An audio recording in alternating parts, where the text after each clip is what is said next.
How do you release limiting beliefs? You do the inner work. First of all, you have to know what your limiting beliefs are. We're all programmed for the first 7 years of our lives, whether we like it or not, because we're living at that theta level of consciousness when we come out of the womb and we're born. And we spend those first 7 years just taking everything in like a sponge. Many of those things that we take in are negative programmings that we really don't want to take into our adult lives many years later. We're still operating, though, under that particular program if we haven't done the inner work. You can free yourself. You can absolutely find a way. There are many paths to that higher realm of consciousness: meditation, metaphysics, Christian mysticism, yoga, ancient teachings. They're all leading us to the same place. That fact that we have this inner power, but you need to work at getting to the place where you can receive the wisdom that comes from above. I'll tell you a little something that I figured out. I've reflected many years on. The biggest spiritual awakening I had was when I had a spontaneous healing of a bad diagnosis. I was in my mid-20s. Now, before I had that healing, I was a seeker. I was using creative visualization to attract things into my life. I was living in a beautiful house on Belvedere Island in California, Marin County. And I had fabulous friends and a great career as a stewardess back then. And I was really living the good life, but I didn't have inner peace yet. But I was studying yoga in San Francisco with a wonderful yoga teacher. Her name was Magana Baptiste. She and her husband, Walt Baptiste, brought yoga to San Francisco way back in the 60s and the 70s. And they were a beautiful couple. Physically, they were perfect, really. And they were living proof that yoga could relax you. It could transform your body. So I practiced it every day in my house on Belvedere Island. And I would always stand on my head during my yoga practice.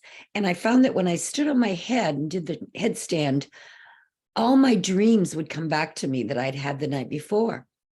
My brain was getting nourished and they would just flow into my consciousness. And they were usually very good dreams, but it was very interesting that it would cause that to happen. But I was really into my yoga practice. And then I would meditate. I like to meditate lying down, but I would, get very relaxed at the end of the process. I really think that was one thing that contributed to my spiritual awakening, was practicing these asanas, these hatha yoga postures, because my body was getting very attuned to alignment and, aligning itself to the higher dimensions. Plus, I was a seeker and I was always reading books and seeking out people that I could connect with that were metaphysical.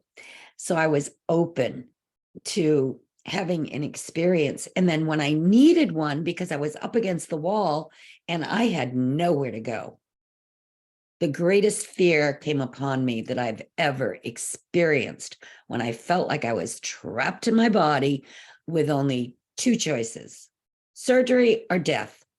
And those were not good choices for me when I was about 26 years old. I wanted no part of that. So when you're in that situation where you're up against the wall and you have nowhere to turn, you will find the answer because you surrender.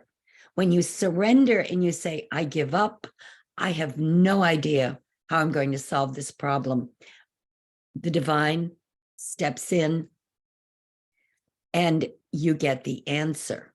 Now, once you find that pathway to the Christ consciousness, your higher self, and you start studying the teachings of Jesus. I do believe he was the master teacher.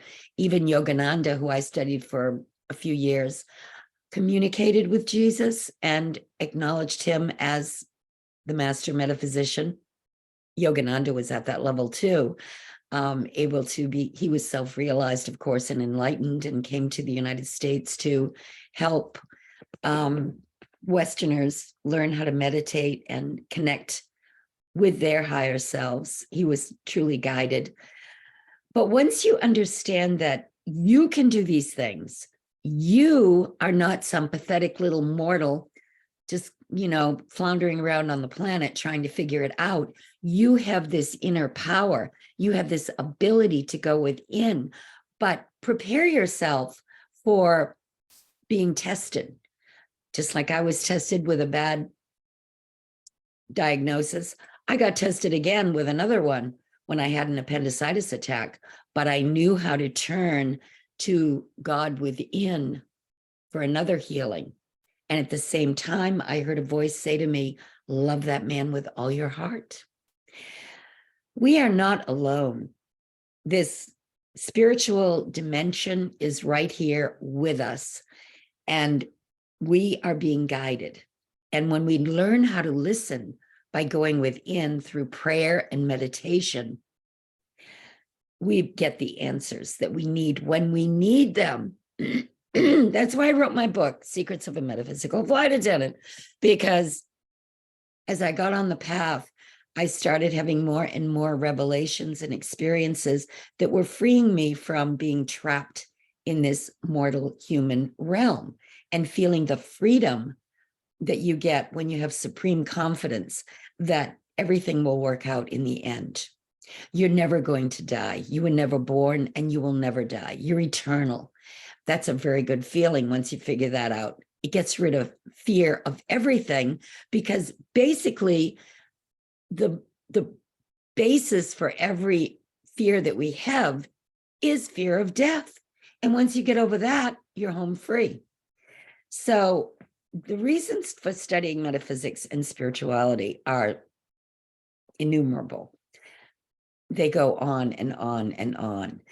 It reverses aging. It gives you superpowers, like maybe you'll have prophetic dreams. I've had quite a few in my life of things that were happening down the road, and I've seen some of them happen.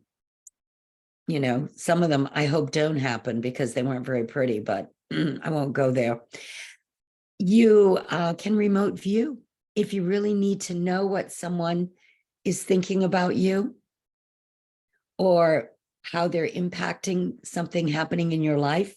You can actually remote view and find out where they're coming from.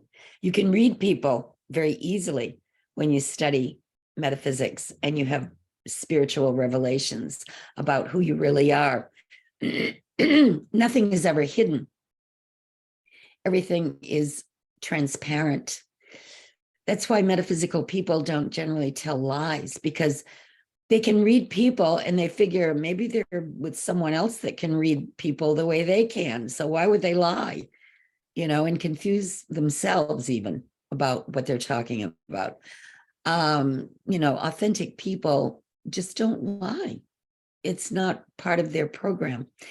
But if you really want to free yourself and get yourself to the next level, which is important because progress is the law.